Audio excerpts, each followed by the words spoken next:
We're talking about our food systems. Our food system is not one that was functioning very well to begin with. We produce more than enough food, but more than 1 billion people go hungry. We, despite all the industrialization and modernization, have a food system that loses or wastes about 1/3 of what it produces.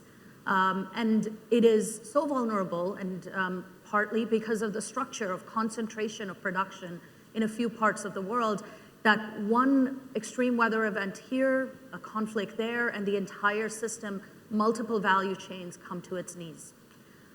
Now you layer on COVID and conflict and climate weather events, and what we have is one of the worst food crises in our history.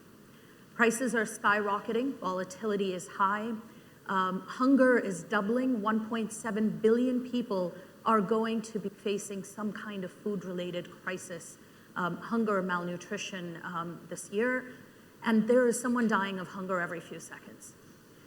So the crisis at hand is one that we have to deal with really urgently, and that raises this question of a trade-off. Can we actually afford to do these climate-smart practices? Won't they reduce yield? Should we not be focused on just the moment and solving that before we start working on the climate crisis? And this is the false trade-off that I'm hoping the panelists will talk about a little bit today, because we can't afford to move on one path and not the other simultaneously. We need a transformation of the food system. We need to change what we eat, how we grow it, how we store it and transport it and pack it, what we do with to avoid waste, and what we do with the waste.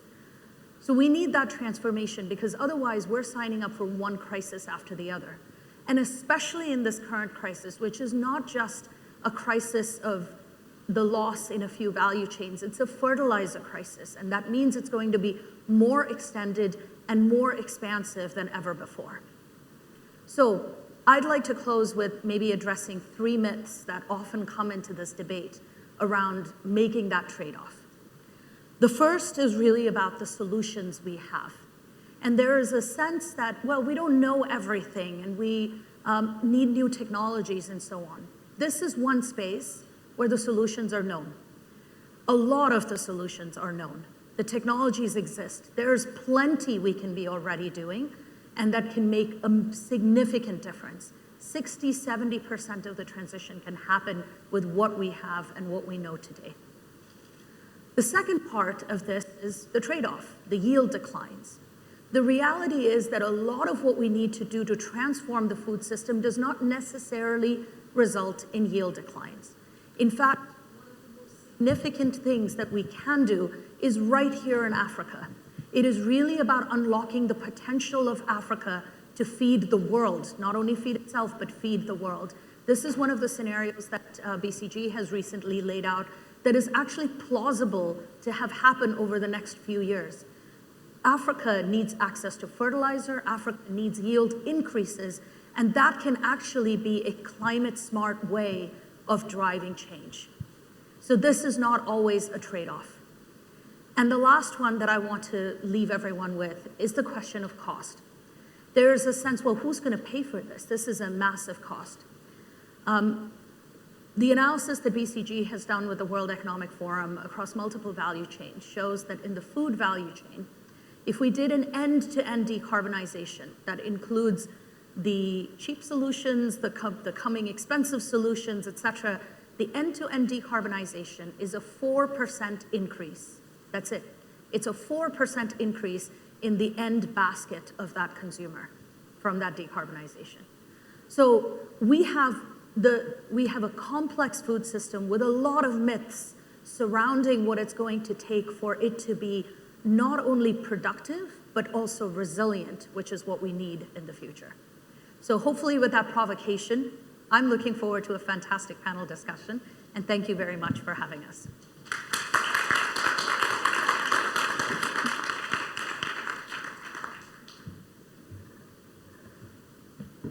Good morning, everyone. My name is Abdi Latif. I am the East Africa correspondent for the New York Times. Thank you, Shalini, for that wonderful introduction. We're here to discuss an issue at the top of the international agenda, the global food crisis. Across Africa, 1 out of 5 people are facing hunger, and a majority of the world's hunger spots are located on this continent. Several are in the Horn of Africa, where civil wars, climatic extremes, and the economic disruptions of the COVID-19 pandemic have exacerbated already severe food shortages. In Somalia this year, I met a woman, Hirsiya Muhammad, who had lived in the southwestern part of the country. When we met her that morning, she was gaunt and fallen. The worst drought in Somalia in 4 decades had killed her crops and her goats. And in the 4-day journey to an aid camp in Dalo, across a dusty landscape in temperatures as high as 38 degrees, her 2 young children died. Adhan, her 3.5-year-old son, and Habiba, her 8-year-old daughter. Yes, the war in Ukraine is increasing the strain on the system, but the reality is that really it is unearthing long-standing fault lines in the global food system. So with that context, I want to have a conversation about the current state of the food system and what a more resilient and sustainable food system could look like. And I have 3 astounding panelists who will join me at the stage today to discuss this. Please join me in welcoming Grant Reed, the outgoing CEO of Mars, which he's led since 2014. Roberto Meza, a first-generation farmer, artist, and local food advocate, and the co-founder of Emerald Gardens, a greenhouse farm, and CEO of East Denver Hub, a local food distributor in Denver. And last but not least, Dr. Fatima Denton, who is the director of the Institute for Natural Resources in Africa at the United Nations University.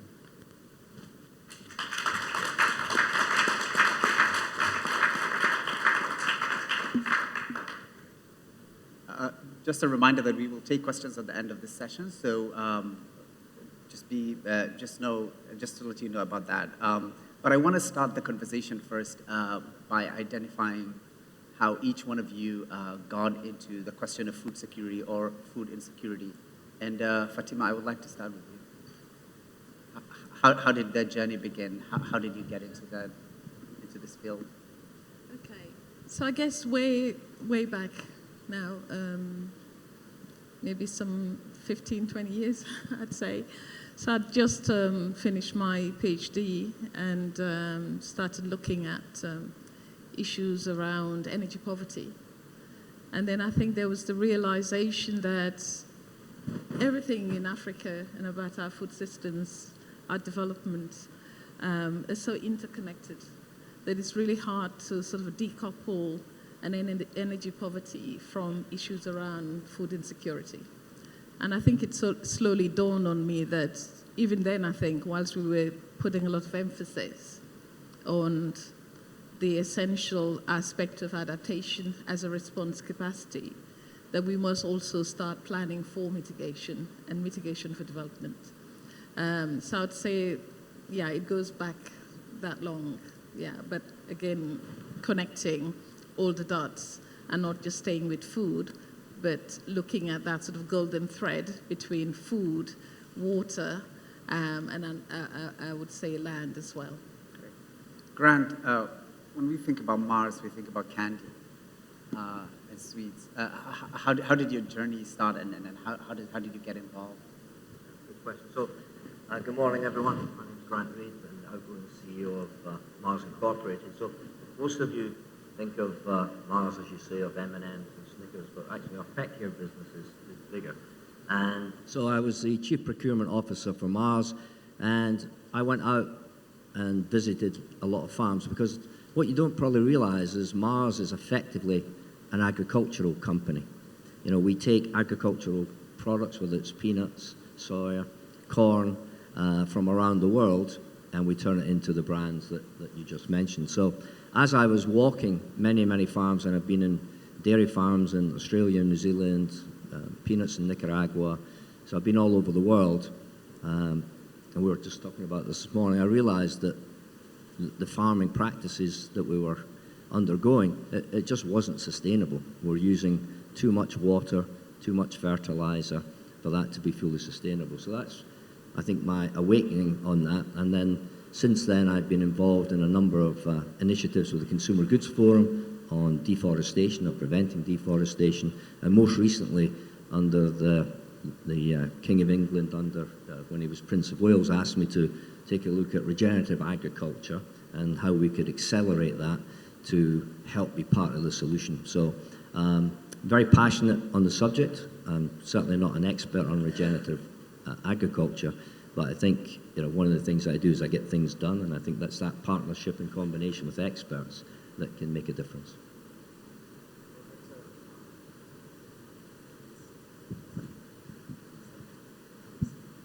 Oh, sorry.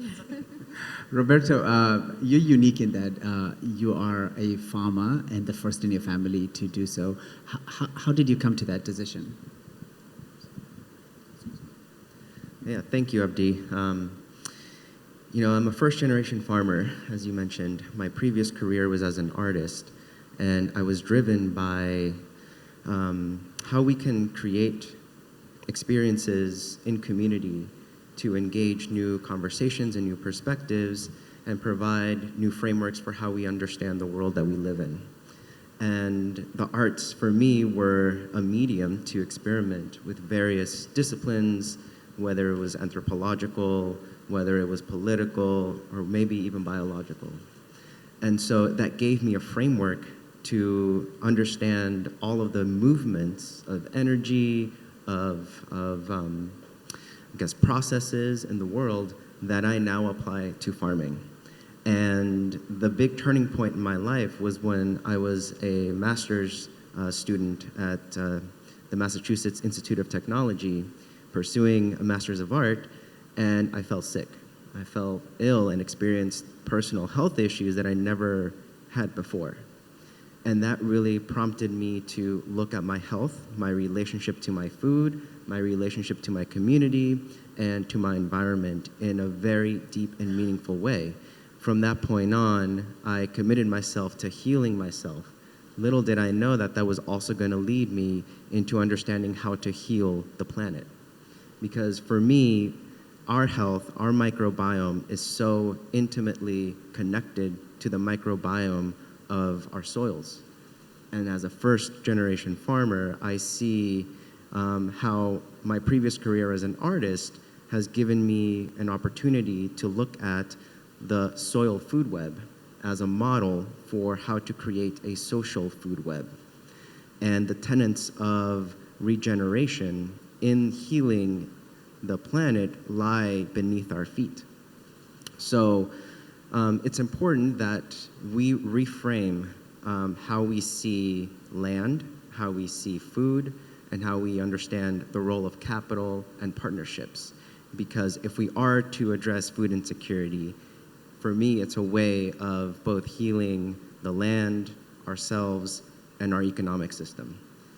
Right now, there is an incredible opportunity with a large percentage of young farmers that want to take up the challenge and implement new climate action-oriented farming operations while at the same time being able to feed our communities. But we have to address land access, technical assistance, and resources to really make this happen.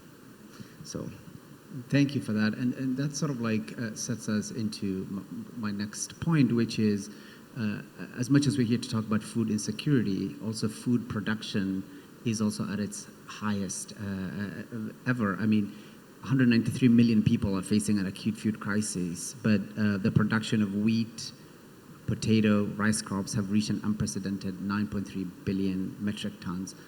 Fatima, I want to turn to you and ask, like, which countries in Africa are feeling this crisis most acutely, and why that is the case? So I think some of the countries that are feeling the crisis the most are the ones that we know already that already are in very vulnerable zones. So the Sahel is a good example, in the Horn of Africa as well. Sometimes when we talk about food systems, and I really loved your opening remarks because I think it was so comprehensive and there were quite a lot of things in that. But when we talk about our food systems, I think we tend to sort of come at it from a very dominant climate perspective. And in Africa, this is sort of, conflated with other issues. There are structural difficulties. There are non-climate drivers, and I think we need to really factor those in. So some of these problems have been there for a long time. What we want to see is how we get from fragility to resilience. And right now we're in a situation whereby we have systems fragility. The agricultural system itself is fragile. The fragility is also within the governance process, and the institutions are fragile. The institutions that can support agricultural extensions, that can support farmers, that can provide inputs, etc., those institutions are not, they're in place, but they don't have the foundational resources, I'd say, that would be able to do that. So I think that the problems are really huge. But at the same time, I would also like to make the point that this is the region that has everything to demonstrate. This is the region where nutritional security is the highest.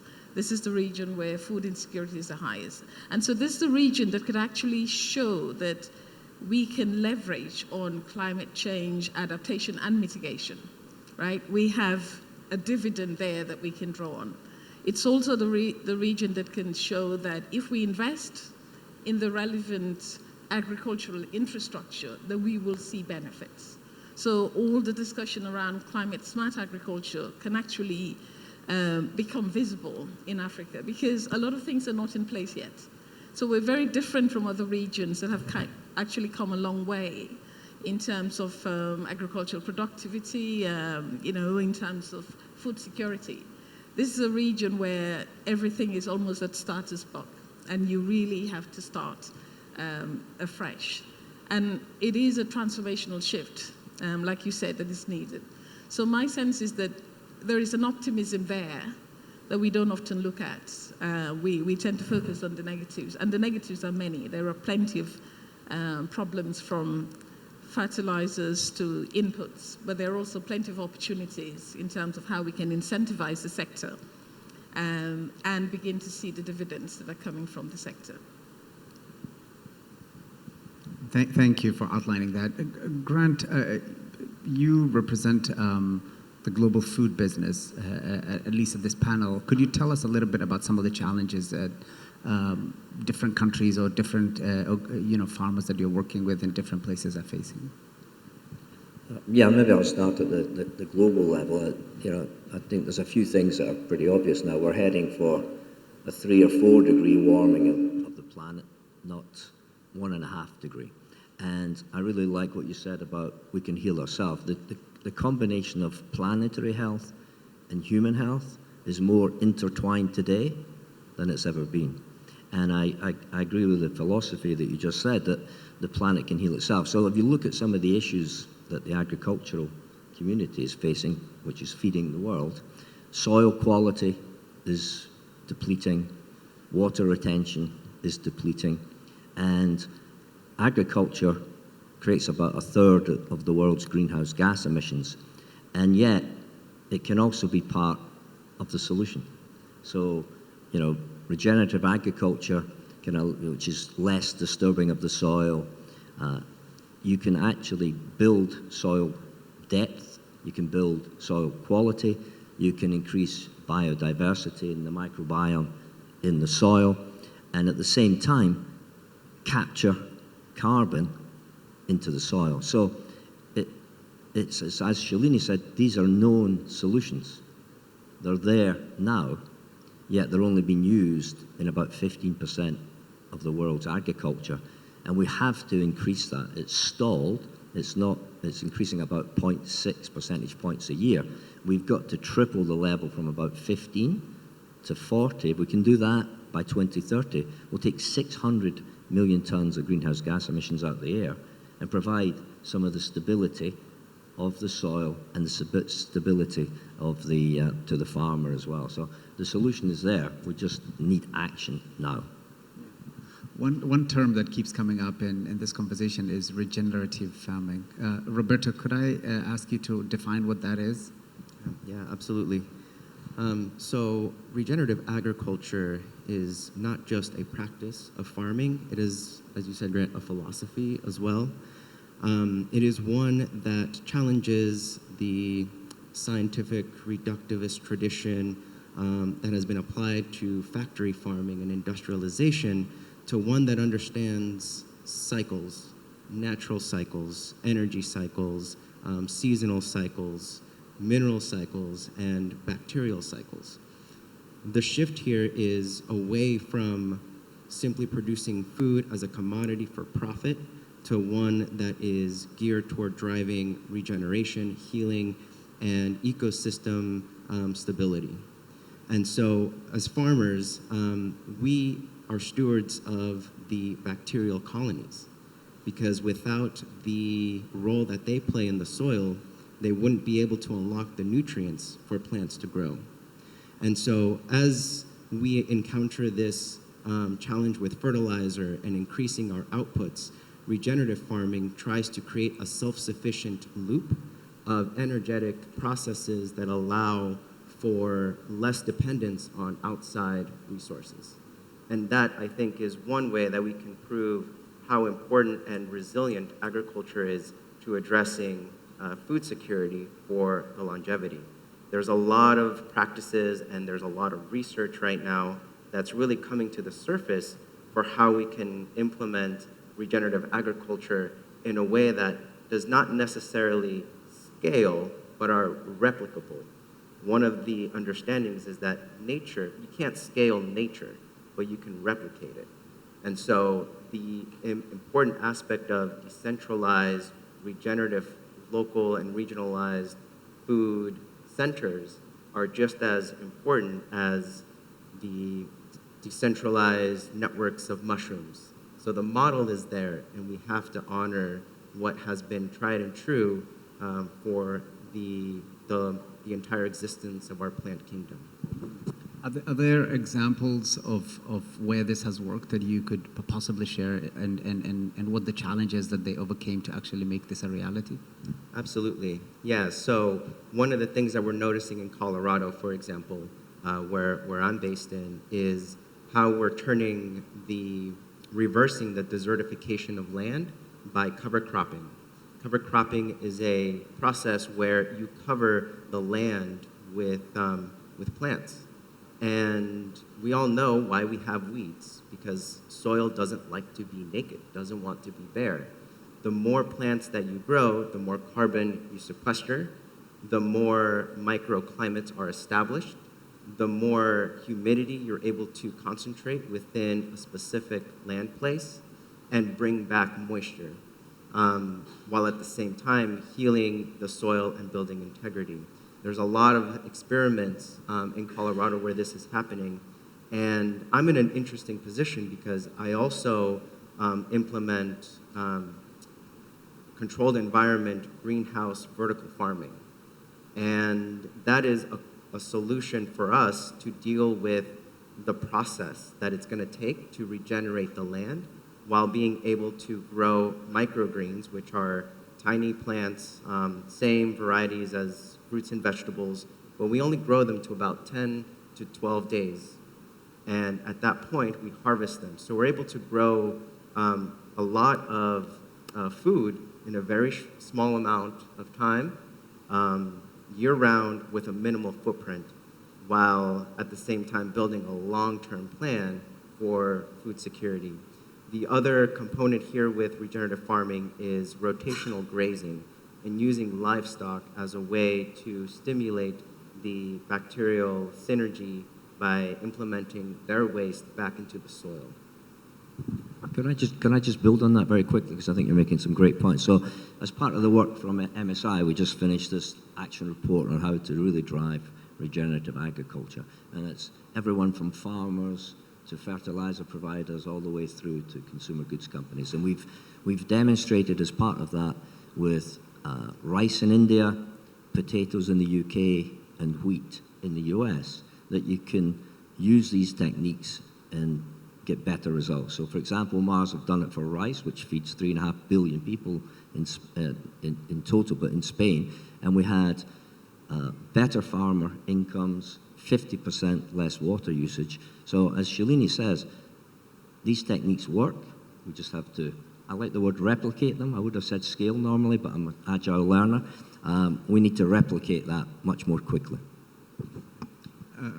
Fatima, in terms of just thinking about regenerative farming and agriculture, could you talk a little bit about some new techniques or systems or schemes that you've seen maybe across the continent that are also doing similar initiatives? Yeah, so there are some mega programs, I would say, because I think one of the main problems we have is that we're degrading faster than we can regenerate and faster than we can rehabilitate. So those are sort of staple problems that are there already. The Great Green Wall is an initiative in Africa that has that ambition. The main problem, I would say, is that some of these Africa-wide programs have the ambition, but they don't have the means of the ambition. So I think more efforts and more support needs to be provided from an international perspective to be able to support farmers. And, you know, there's a lot of emissions that will come from our land systems. That's one of the major points that was made in the IPCC report, the Climate and Land Report. And agriculture has a key role in Africa because it, you know, provides, well, about 30% of our GDP and employs about 70% of people, rural and urban. So those are very important statistics. That said, I think some of the initiatives that are there could be fast-tracked. There's a lot of, how should I put it? There's a lot of promise related to climate-smart agriculture, but we have to see it deliver. Some of it is also down to the research that we'll need to catalyze on it. Some of it is also down to our capacity to be able to provide early warning systems that can also support farmers.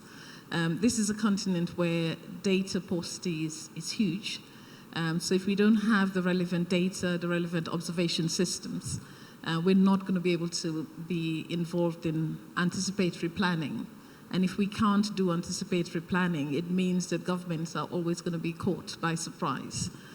So these are all big structural problems that we have to address. And again, like the speaker that gave the introduction mentioned, I don't think you can just solve some of these problems, you know, marginally. You have to bring everything together. They have to run on parallel tracks. You can't just solve the issues of insurance without solving the issues of fertilizers, without solving the issues of inputs, and without solving the issues of credit and markets. You know, so they're all very different, but they all have cascading implications for smallholder farmers. And I'll pose this to you, and maybe the other two panelists can also weigh in, but as much as this is an ideal situation, like regenerative agriculture, how easy is it to scale or, as Grant says, replicate it? Because part of the reason why chemical pesticides and fertilizers have been developed is that so that large volumes of crops could be cheaply and efficiently produced. So how scalable is this?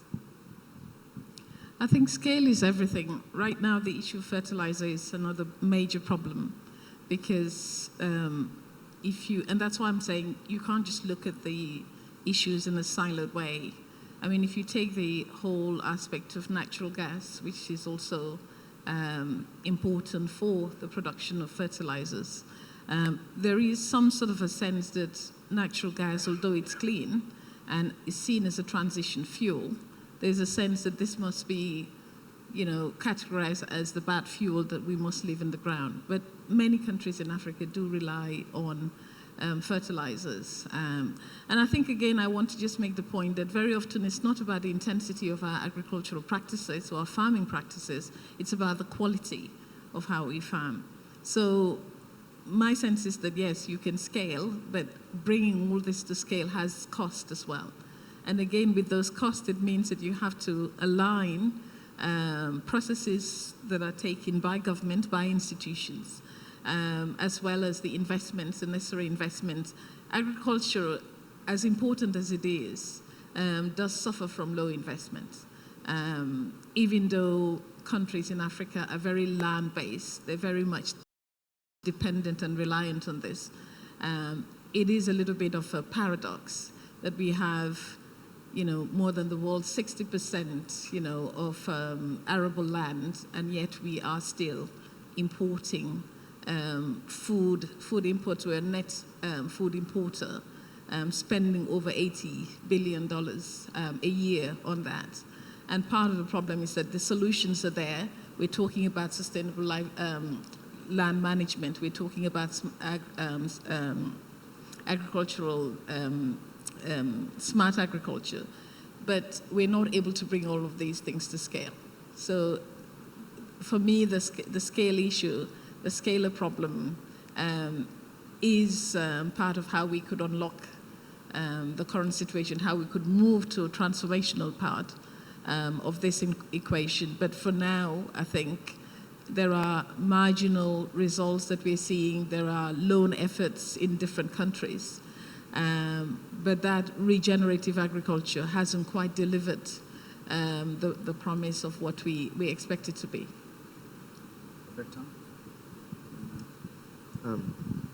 Something I want to highlight today in Colorado, voters are casting their votes for a ballot measure that will ensure free universal school meals to all public school students sourced from local farms.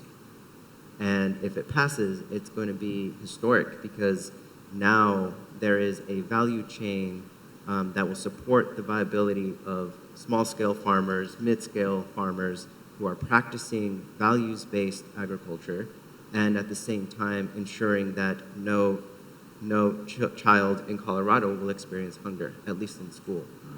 So I'm very, very excited to be part of that, and I think it is a model for other programs that will leverage the power of institutions, whether it's hospitals and schools, to create a market for values-based agricultural producers. And I think that's how we begin to reframe the way we see food away from a commodity, but one that is essential for our well-being, where we begin to actually embrace the vision that food is a basic human right, and where we begin to see land as a laboratory to address these problems and to transition young farmers with the ambition to really create something innovative and transformational on the land with community.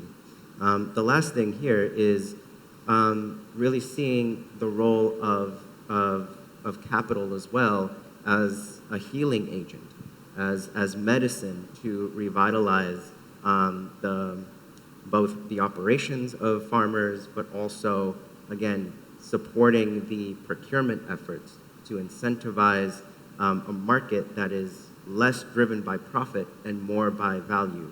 And so what we're beginning to see is a valuation of climate-smart outcomes rather than the commodification of those products.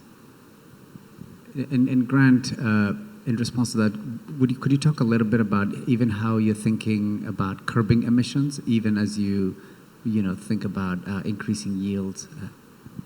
Yeah, so first of all, I think the two panelists are speaking most eloquently about the human impact of these issues, because we tend to think of greenhouse gas emissions and the planet warming in very scientific terms, but I think you've brought home the human perspective on this is, we're talking about life itself. And for many of these farmers, we are very dependent as Mars on smallholder farms, and the world is as well.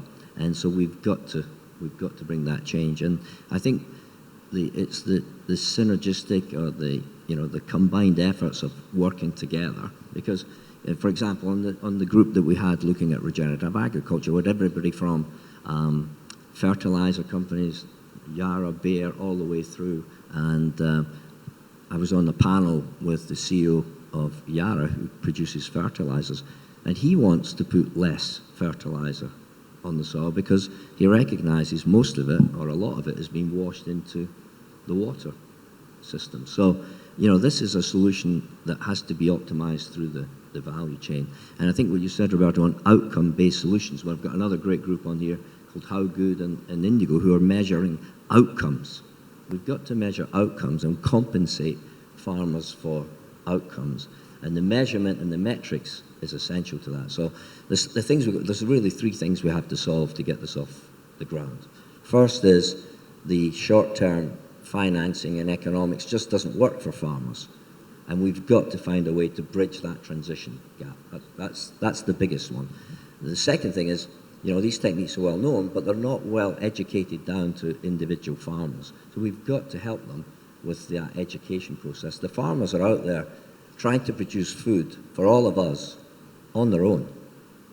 And we've got to bring assistance, and we've got to bring aid, financial aid, knowledge aid, and then companies like ourselves working through the whole value chain is change the mechanisms to support that change. Right now, in many cases, government policy and even procurement policies are working against the thing that we need most, which is to heal the planet. It can all be done, but we've got to work. It has to be a movement of farmers, government officials, companies, public practice, and working together. Thank you for that. We have a few more minutes remaining, and I'd like to bring the audience into the conversation. If you have, there's a question there and there. We'll take those two first. It's actually working, okay.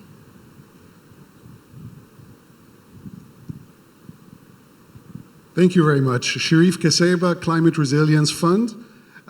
So regenerative farming, we know is the solution, but to make it implementable, so we know the problem comes from monocropping, and it's from the main cereal grain producers of the world, yeah? So to make it economically viable, since we also know that it takes about 5 years to transition, what should we be encouraging or pushing our governments to do to move away from the subsidy structure, which we know has failed and is destroying our soils, to something more regenerative, sustainable, like regulating our carbon markets, so that at the end, these monocropper big farmers that are producing most of our food have an economic viability that makes sense and allows them to transition, because we have opposite pressures. Yeah, we need more food, but we can't afford more yields. Of course, Africa is a different discussion because we're kind of already regenerative by default, because we don't even achieve the correct yields, yeah? So how do we incentivize governments to regulate the carbon markets so that it makes sense for any farmer, especially the big ones, to move to regenerative farming? Thank you very much. Can you respond to that? Is your mic not direct? Do you want to respond to that, Roberto, or Tina? Well, that is the main question, actually. And I think we need to be mindful of the processes and the unintended consequences for how we implement some of these solutions. At my farm, we are struggling with finding a way to compete with subsidized industrial farming operations. And it's a pricing issue that has been really hands-off, like you said, unregulated. So how do we incentivize those producers is something that I lean into in terms of, again, our anchor institutions, the institutions that are here to serve our people, that can potentially create creative ways of funding and making these large-scale operations viable enough to incentivize their transition. The role of policy is paramount to that, and specifically as we engage in the conversation with multiple stakeholders, I think that's where we begin to do it. But I'm sorry to say I do not have a very simple answer, but that's the richness of the topic, isn't it? Perhaps I can build on that. I think the solutions has to be multifaceted. So if we talked about government policy paying for outcomes versus just yield, and I think that's critically important, because all we're doing is we're taking depleted soil and putting more and more chemicals into it, and we're running to not only stand still, but we're going backwards. So that's, I think, job one. The second thing is as companies, we've got to change our procurement practices. We can no longer treat it as a pure commodity, just getting a certain quality at a certain price. And that's why, companies like How Good and others, where it's outcome-based, pay for exactly what you're providing. Right now, you get no financial benefit for producing food with the right biodiversity and the right microbiome, et cetera, et cetera. That has to change. So private companies have to change their procurement practices, governments have to change, and we have to work with NGOs to make it happen. It's all, as Shalini said earlier, it's all doable, but we just have to get it done. Yeah, is this working? Okay. So the point I wanted to make is that, yes, we definitely need policies if we want to get to that sort of transformation that we were talking about. And policies can do a lot in terms of incentivizing the sector and supporting farmers, etc. But I also think that sometimes policies could be a bit of a double-edged sword. And I think we need to look at those policies that can also hurt and can also be a disincentive.